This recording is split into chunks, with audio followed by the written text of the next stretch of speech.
ang mga bawat talata na itinuturo namin sa inyo.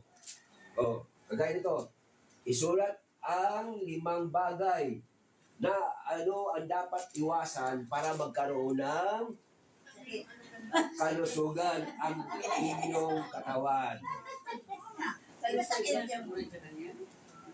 Sakit sa bulsa. Ano yan? Nabiruan, Pastor. 5 bagay na dapat pag-aingatan ang ating kalusugan.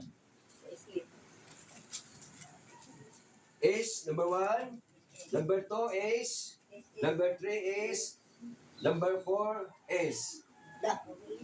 Number 4 S, number 5 D. Number 4, D. Number 4 F, number 5 D.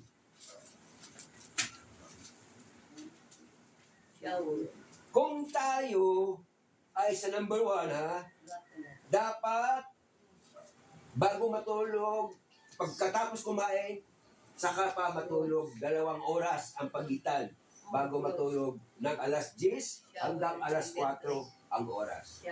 Pag lumampas na yung pagtulog ninyo, halimbawa alas 11 na, hindi ka pa makatulog dahil marami kang iniisip. Naisip mo yung asawa mo, anak mo, apo mo, saan kaya galing nyo, saan pumupunta. So hindi ka makakatulog. Pagdating ng alas 11, saka pa inaantok. Ngayon, pwede ka bumangon ng alas 5. Pag alas 10 ka nakakatulog, bumangon ka ng alas 4.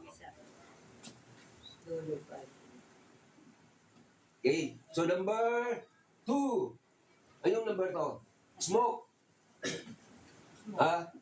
Ang nicotine, kaya pag